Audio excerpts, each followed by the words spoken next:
ಮೈತ್ರಿ ಪಾದಯಾತ್ರೆ ಬೆಂಗಳೂರಿನಿಂದ ಮೈಸೂರಿವರೆಗೂ ಹೋಯಿತು ಅನ್ನೋದು ಮಾತ್ರ ನಾವು ನೋಡ್ತಾ ಇದ್ವಿ. ಆದರೆ ಇದು ನಿಜವಾಗ್ಲೂ ಮೈತ್ರಿ ಪಾದಯಾತ್ರೆ ಆಗೇ ಇತ್ತಾ ಅಥವಾ ಮೈತ್ರಿ ನಡುವೆ ಬಿರುಕನ್ನು ಎತ್ತಿ ತೋರಿಸುವ ಪಾದಯಾತ್ರೆ ಆಗಿತ್ತಾ? ಯಾಕಂದರೆ ಕಾಲ್ನಡಿಗೆಯಲ್ಲಿ ನೀವು ಹೆಚ್ಚಾಗಿ ನೋಡಿದ್ದು ಕೇವಲ ಬಿಜೆಪಿ ಕಾರ್ಯಕರ್ತರನ್ನು, ಎಲ್ಲ ನೋಡಿದ್ರು ಕೇಸರಿ ಧ್ವಜಗಳೇ ಜಾಸ್ತಿ ಕಾಣ್ತಾ ಇದ್ದಿದ್ದು. ಆದರೆ ಈ ಪಾದಯಾತ್ರೆ ಸಾಗಿದ್ದಲ್ಲಿ ಹಳೆ ಮೈಸೂರು ಭಾಗದಲ್ಲಿ, JDSನ ಪ್ರಾಬಲ್ಯದ ಜಾಗದಲ್ಲಿ, ಅಂಥ ಜಾಗದಲ್ಲೇ JDSನ ಅಖಾಡದಲ್ಲೇ ಹೋದ್ರು ಕಾರ್ಯಕರ್ತರು ನಿರುತ್ಸಾಹಿಗಳಾಗಿದ್ರು. ಕುಮಾರಸ್ವಾಮಿ ಬಂದರು, ನಿಖಿಲ್ ಕುಮಾರಸ್ವಾಮಿ ಬಂದರು, ಸಕ್ರಿಯವಾಗಿ ಕಾಲ್ನಡಿಗೆಯಲ್ಲಿ ಭಾಗಿಯಾದರು. ಆದರೆ ಅವ್ರ ಜೊತೆಗೆ JDSನ ಮುಖಂಡರುಗಳು ಯಾರಿದ್ರು? ಬಹಳಷ್ಟು ಜನ ಯಾರು ಕಾಣಿಸ್ತಾ ಇರಲಿಲ್ಲ. GT ದೇವೇಗೌಡರು ಕಾಣಿಸಿಲ್ಲ. ಹಳೆ ಮೈಸೂರು ಭಾಗದಲ್ಲೇ ಯಾತ್ರೆ ಹೋದ್ರು ಕಾರ್ಯಕರ್ತರು ಕಾಣಿಸಿಲ್ಲ. ಕಾರ್ಯಕರ್ತರು ಭಾಗಿಯಾಗೋದಕ್ಕೆ ನಾಯಕರೇನಾದರೂ ಹೇಳಿಲ್ವಾ? ಬನ್ರಪ್ಪ ಹೋಗೋಣ ಬನ್ರಪ್ಪ, ಏನು ಹೇಳ್ದಂಗೆ ಕಾಣ್ತಾ ಇಲ್ಲ. ಪಾದಯಾತ್ರೆ ಕ್ರೆಡಿಟ್ಗೆ ಬಿಜೆಪಿಗೆ ಹೋಗುತ್ತೆ ಅಂತ ದಳಪತಿಗಳು ನಿರ್ಲಕ್ಷ್ಯ ವಹಿಸಿದ್ರ? ಇದೇ ವಿಚಾರ ಮುಂದಿಟ್ಕೊಂಡು DK ಶಿವಕುಮಾರ್ ಕೂಡ ಲೇವಡಿ ಮಾಡಿದ್ರು. ಮೈತ್ರಿಯಲ್ಲೇ ಗೊಂದಲ ಇದೆ, ಬಿರುಕಿದೆ ಅಂತ DCM ವ್ಯಂಗ್ಯದ ವಾಗ್ಬಾಣವನ್ನು ಬಿಟ್ಟರು. ಆ ಬಗ್ಗೆ ಪ್ರಮುಖ ವೇದಿಕೆಯಲ್ಲೇ ತೋರಿಸಿದ್ರು, ಒಂದು ವಿಡಿಯೋವನ್ನು ತೋರಿಸ್ಬಿಟ್ಟಿದ್ರು. ಈ ಹಿಂದೆ ಹೇಗಿತ್ತು, ಈಗ ಹೇಗಿದೆ ಅವರ ದಾಟಿ, ಅವರ ನಡೆ ನುಡಿ ಅಂತ. ಅದಕ್ಕೆ ತಕ್ಕುದಾಗೆ ನಡೆದಿದೆ. ಅಲ್ಲಿ ಕೇಸರಿನೇ ಜಾಸ್ತಿ ಕಾಣ್ತಾ ಇದೆ ಬಿಟ್ಟರೆ ಅಲ್ಲೆಲ್ಲೋ ಅಲ್ಲಲ್ಲಿ ಮಧ್ಯದಲ್ಲಿ JDSನ ಬಾವುಟ, JDSನ ಕಾರ್ಯಕರ್ತರು ಕಾಣಿಸಿರೋದು. ಮತ್ತು BJPಯವರೇ ಭಾಳಷ್ಟು ಜನ JDSನ ಶಾಲೆ ಹಾಕೊಂಡ್ಬಿಟ್ಟಿದ್ರು ಅಷ್ಟೇ.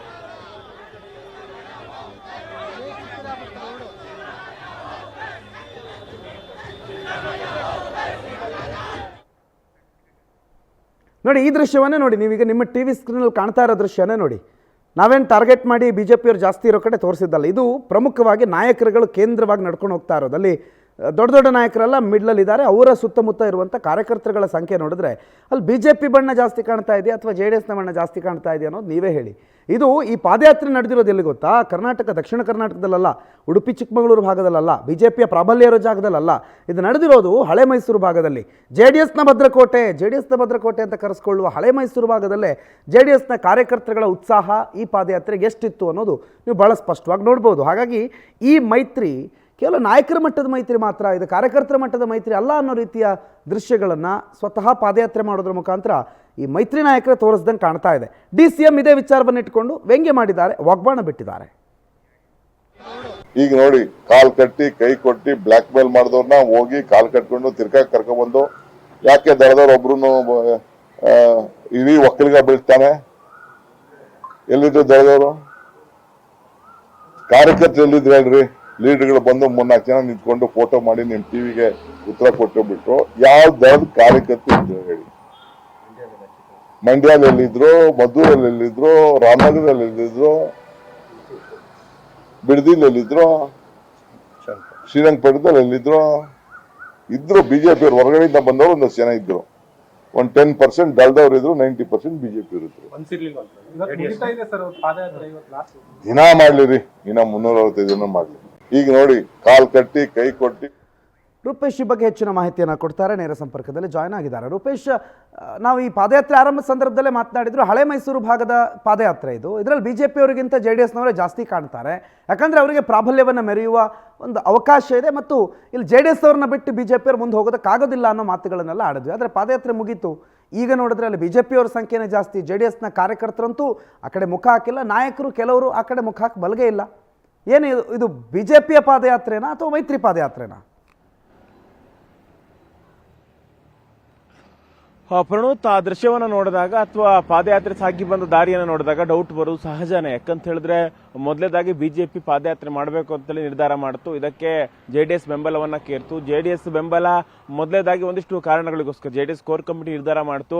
ಮಳೆ ಇದೆ, ಅದೇ ರೀತಿ ಪ್ರಕೃತಿ ವಿಕೋಪಗಳಾಗ್ತಾ ಇದೆ, ನೀರು ಬಂದಿದೆ, ಹೀಗಾಗಿ ಕೃಷಿಕರು ಸಮಸ್ಯೆಗೀಡಾಗ್ತಾರೆ, ಪಾದಯಾತ್ರೆ ಮಾಡೋದು ಬೇಡ ಅಂತೇಳಿ ಕೋರ್ ಕಮಿಟಿ ಡಿಸಿಷನ್ ಮಾಡಿತು. ಕುಮಾರಸ್ವಾಮಿ ಅವರು ನೇರವಾಗಿ ಹೇಳಿದ್ರು, ನನ್ನನ್ನು ಕರೆದೆ, ನನ್ನ ಅಭಿಪ್ರಾಯ ತೆಗೆದುಕೊಳ್ಳದಿರ್ತಕ್ಕಂಥ ಪಾದಯಾತ್ರೆಗೆ ನಾನು ಯಾಕೆ ಹೋಗಬೇಕು, ಪಾದಯಾತ್ರೆ ಮಾಡೋದು ಬೇಡ ಅಂತೇಳಿ ಮೊದಲು ಹೇಳಿದ್ರು. ಹೈಕಮಾಂಡ್ ಓಲೈಕೆ ಮಾಡಿತು. ಹೈಕಮಾಂಡ್ ಓಲೈಕೆ ಮಾಡೋದ ಬಳಿಕವಾಗಿ ಪಾದಯಾತ್ರೆಗೆ JDS ಬೆಂಬಲವನ್ನು ಕೊಡ್ತು. ಆದರೆ JDS ಬೆಂಬಲವನ್ನು ಕೊಟ್ಟರೂ ಕೂಡ ಪಾದಯಾತ್ರೆಯಲ್ಲಿ JDS ಸಕ್ರಿಯವಾಗಿ ಭಾಗವಹಿಸ್ತಾ ಅಂತ ಹೇಳಿ ಪ್ರಶ್ನೆ ಮಾಡಬೇಕಾಗುತ್ತೆ. JDS ಯಾರು ಸಕ್ರಿಯವಾಗಿ ಭಾಗವಹಿಸಿದ್ರು, ಯಾರು ಭಾಗವಹಿಸಿದ್ರು ಅಂತ ಹೇಳಿದ್ರೆ ಒಂದಿಷ್ಟು ಜನ ನಾಯಕರುಗಳು ಸಕ್ರಿಯವಾಗಿ ಭಾಗವಹಿಸಿದ್ದಾರೆ. JDS ಕಾಂಗ್ರೆಸ್ ಮಾಡಿದಂಥ ಆರೋಪಗಳಿಗೆ ತಿರುಗೇಟನ್ನು ಕೊಟ್ಟಿದ್ದಾರೆ. ಕುಮಾರಸ್ವಾಮಿ ಅವರು ಭಾಗವಹಿಸಿದ್ರು, ಅದಾದ ಬಳಿಕ ನಿಖಿಲ್ ಭಾಗವಹಿಸಿದ್ರು. ಆದ್ರೆ ಕಾರ್ಯಕರ್ತರು ಭಾಗವಹಿಸಿದ ಪ್ರಶ್ನೆ ಭಾಗವಹಿಸಿದ್ದಾರೆ, ಆದ್ರೆ ಹೆಚ್ಚಿನ ಸಂಖ್ಯೆಯಲ್ಲಿ ಭಾಗವಹಿಸಿಲ್ಲ ಅನ್ನೋದು ಸ್ಪಷ್ಟ. ಯಾಕಂತೇಳಿ 10-20% JDS ಕಾರ್ಯಕರ್ತರುಗಳಿರ್ಬೋದು, ಉಳಿದಂತೆ ಬಿಜೆಪಿ ಕಾರ್ಯಕರ್ತರೇ ಹೆಚ್ಚು ಸಂಖ್ಯೆಯಲ್ಲಿ ಕಾಣಿಸ್ತಿಕ್ತಾ ಇದ್ರು. ಅದೇ ರೀತಿಯಾಗಿ JDS ನಾಯಕರು ಗೊಂದಲಗಳು ಎಲ್ಲೋ ಒಂದ್ ಕಡೆ ಆಗಿ ಇದಕ್ಕೆ ಎಫೆಕ್ಟ್ ಆಯ್ತಾ ಅಂತ ಹೇಳಿ. ಯಾಕಂದ್ರೆ JDS ಮೊದಲು ಪಾದಯಾತ್ರೆಗೆ ಬೆಂಬಲ ಕೊಡೋದಿಲ್ಲ ಅಂತ ಹೇಳಿದ್ರು, ಅದಾದ ಬಳಿಕ ಹೋಗಿ ಪಾದಯಾತ್ರೆಗೆ ಬೆಂಬಲ ಕೊಡ್ತೀನಿ ಅಂತ ಹೇಳಿ ಹೇಳಿದ್ರು. ಹೀಗಾಗಿ ಈ ಒಂದು ಗೊಂದಲವೂ ಕೂಡ ಜನ ಬರದೇ ಇರಲಿಕ್ಕೆ ಅಥವಾ ಕಾರ್ಯಕರ್ತರು ಬರಲಿಕ್ಕೆ ಕಾರಣಗಳಿರ್ಬೋದು. ಅದಾದ ನಂತರವಾಗಿ ಮೈತ್ರಿಯಲ್ಲಿ ಬೆರುಕು ಇದೆ ಅನ್ನೋದು ತೋರಿಸೋಕೆ ಎತ್ತು ತೋರಿಸ್ತಾ ಇದೆ. ಯಾಕಂತ ಹೇಳಿದ್ರೆ ಮೈತ್ರಿಯಲ್ಲಿ ಎಲ್ಲವೂ ಸರಿ ಇಲ್ಲ. ಕುಮಾರಸ್ವಾಮಿ ಅವರ ಮಾತು ಕೇವಲವಾಗಿ ಪಾದಯಾತ್ರೆ ಸಂಬಂಧಪಟ್ಟಿದ್ದು ಆಡಿದ್ದಲ್ಲ, ಒಂದಿಷ್ಟು ಭಿನ್ನಮತ ಅಸಮಾಧಾನ ಅವರಲ್ಲೂ ಕೂಡ ಇದೆ. ಯಾಕಂತ ಹೇಳಿದ್ರೆ ಈ ರೀತಿಯಾಗಿ ಪಕ್ಷದ ಒಳಗಡೆನೆ ಒಂದಿಷ್ಟು ಬಿರುಕುಗಳು, ಭಿನ್ನಾಭಿಪ್ರಾಯ ಅವರಲ್ಲೂ ಇದಕ್ಕೋಸ್ಕರವಾಗಿ ಅವರು ಆ ಮಾತುಗಳನ್ನು ಹೇಳಿದ್ದಾರೆ ಅಂತೇಳಿ ರಾಜಕೀಯ ಲೆಕ್ಕಾಚಾರಗಳು ಹಾಕಲಾಗ್ತಾ ಇದೆ. ಹೀಗಾಗಿ ಕುಮಾರಸ್ವಾಮಿ ಆ ರೀತಿಯಾಗಿರ್ತಕ್ಕಂಥ ಮಾತುಗಳನ್ನು ಆಡಿದ್ದು ಕಾರ್ಯಕರ್ತರಲ್ಲೂ ಕೂಡ ಗೊಂದಲ. ಯಾಕಂತ ಹೇಳಿದ್ರೆ ಬಿಜೆಪಿ ಬೆಂಬಲ ಕೊಡಬೇಕು ಅಥವಾ ಪಾದಯಾತ್ರೆಗೆ ಬೆಂಬಲ ಕೊಡಬೇಕು ಅನ್ನೋ ಗೊಂದಲ. ಹೀಗಾಗಿ ಎಲ್ಲಾ ಗೊಂದಲಗಳ ನಡುವೆ ಪಾದಯಾತ್ರೆ ಸಾಗಿ ಹೋಯಿತು ಹೆಚ್ಚಿನ ಸಂಖ್ಯೆಯಲ್ಲಿ. ಯಾಕಂತ ಹೇಳಿದ್ರೆ JDS ಭದ್ರಕೋಟೆಯಲ್ಲೇ ಪಾದಯಾತ್ರೆ ಸಾಗಿ ಹೋದ್ರಿಂದ ಹೆಚ್ಚು ಸಂಖ್ಯೆಯಲ್ಲಿ, ಯಾಕಂತ ಹೇಳಿದ್ರೆ ಬಂದೇ ಇಲ್ಲ ಅಂತೇಳಿ ಹೇಳಕ್ ಆಗೋದಿಲ್ಲ. ಕೆಲವೊಂದು ಕಡೆಗಳು ಬಂದಲ್ಲಿ ಕೆಲವೊಂದು ವಿಧಾನಸಭಾ ಕ್ಷೇತ್ರಗಳು ಬೆಂಬಲವನ್ನು ಕೊಟ್ಟಿದ್ದಾರೆ. ಆದ್ರೆ ಉಳಿದಂತೆ ಮುಂದುವರಿತಾ ಇದ್ದಂತೆ ಪಾದಯಾತ್ರೆಗೆ JDS ಕಾರ್ಯಕರ್ತರು ನೀರಸವಾಗಿ ಪ್ರತಿಕ್ರಿಯೆಗಳನ್ನ ಕೊಟ್ಟಿದ್ದಾರೆ. ಪ್ರಣುತ್, ಥ್ಯಾಂಕ್ ಯು ರೂಪೇಶ್ ಮಾಹಿತಿಗೆ.